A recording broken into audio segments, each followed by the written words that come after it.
Good afternoon, my Real News Midday TV family. Welcome back to the channel for another news update. And in the news this afternoon, Kingston man freed of gun charges. A Kingston bearer accused of firing a gun at his neighbor in a domestic dispute has been acquitted of firearm charges. 53-year-old Wayne Chambers was found not guilty of illegal possession of firearm and shooting with intent following a trial that ended on Friday before Justice Simone Wolfries in the Gun Court. The Crown led evidence that on September 1, 2022, around 9:15 p.m., the complainant was attempting to drive into his home in the Dunkirk area when he was stopped by Chambers and an argument developed. Chambers then reportedly went for a gun and fired a single shot at the complainant. Shortly after the alleged incident, the complainant reported the matter. However, during the trial, Chambers' lawyer Chadwick Berry challenged the witness's credibility and his account of the alleged shooting. He pointed to the witness's testimony that he was in his vehicle when Chambers aimed a gun at his head, after which he felt a vibration at the steering. Berry suggested that it was highly impossible for the event to unfold, as the witness had indicated in light of the evidence.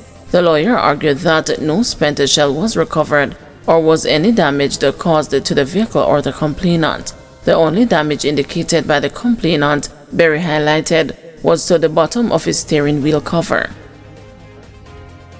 Some services disrupted at the Port Antonio Hospital amid sick out by medical consultants.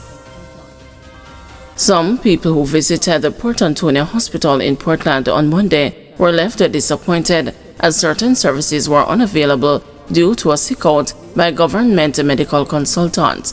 Doctors at the hospital, along with their colleagues in public health, are protesting the non-payment of retroactive salaries under the government's new compensation regime. Medical consultants across the island withdrew their services today. When the news team visited the Port Antonio Hospital, the usually busy outpatient department was noticeably quiet as operations were suspended amid the doctor's work stoppage. The registration area and the medical ward were also affected by the industrial action. However, provisions have been made for accident and emergency cases, mental health cases, and the patients requiring wound dressings. Son killed, father wounded in St. Andrew gun attack. The St. Andrew North police are trying to identify a motive for an attack on a father and a son in Bowden Hill on Sunday night, which left one dead. Javid Listom, 19, was fatally shot while his father was wounded. The incident happened at their home about 10:30 p.m. The police say electronic items were stolen by the gunmen. Deputy Superintendent Randy Sweeney, commanding officer for the St. Andrew North Division, says Mr. Listom was not on the police's radar. Police lay additional charges against the Glendon Bull Amos. The St. Catherine North Police have laid additional charges against the 48-year-old Glendon Bull Amos, one of the parish's most wanted.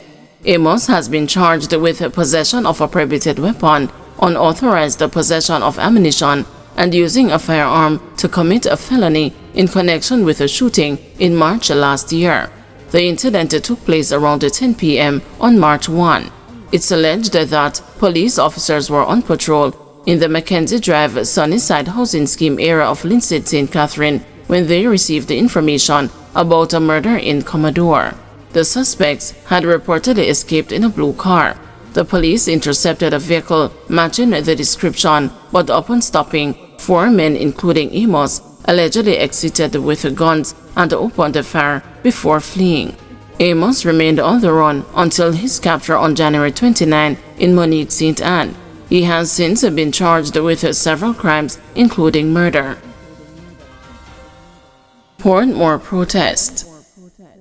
Placard-bearing residents of Portmore protested Monday morning at Dawkins Avenue at the entrance of the Portmore Toll Road against the government's decision to establish Portmore as the 15th parish. The protesters said the consultation process leading to the decision had been inadequate, while chanting a list of social amenities that are lacking in the municipality. The government used a supermajority in the House of Representatives earlier this month to pass the Counties and Parishes Act to make Portmore a parish. Member of Parliament for St. Catharines South Fitz Jackson said residents were concerned about the impact of the possible change to parish status. Mr. Jackson also said the government should abandon what he claimed was an act of gerrymandering as it seeks to establish Portmore as a parish. No consultation! No parish! No consultation! No parish! No water! No parish! No water! No parish! No hospital! No parish! No market! No parish! No portals! No parish! No portals! No parish! No fire station! No parish! No fire station! No parish! No consultation! No parish! As a parish, it will lose its lobby for right to select their own mayor. It will remove the participation of non-political representatives to the municipal authority in its deliberations that would make for greater transparency of the municipal business. It will also remove the right of the Portmore residents to have a say on what the boundaries of their municipality would be if it is changed from where it is now. It also represents a real strangulation of the democracy where they selected a mayor for a full term last year local government election, and that mayor will be removed by the provision in the bill that was passed. As a country, we have come too far to avoid political strife and political violence and all the rest that came before the Electoral Advisory Commission of Jamaica. It is now in the hands of the government to decide if it wants to risk our democracy or it wants to pursue it for what they are doing for their own narrow political benefits. UTech administrative staff take industrial action. Scores of administrators at the University of Technology made good on their promise to take industrial action over outstanding payments under the almost 3-year-old revised compensation system. Clad in black, the members marched to the front of the campus on Monday morning. Janet Grayson, president of the University of Technology Jamaica Administrative Staff Association, said the staff are perturbed following Friday's meeting.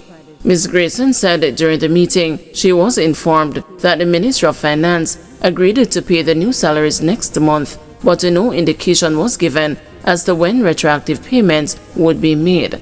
And we have taken note that what has transpired in the public sector since 2022 is that after the implementation of the salaries, the retroactive payments are either paid in the same month or a month after. However, we are not hearing a date as to when that retroactive payment will be paid, and so the staff are extremely agitated about this and the way this matter is being handled and the way they are treated with this matter. And so we believe that our cup is full and running over, and it is time our government pay attention to the crisis and what is happening to us here at UTech.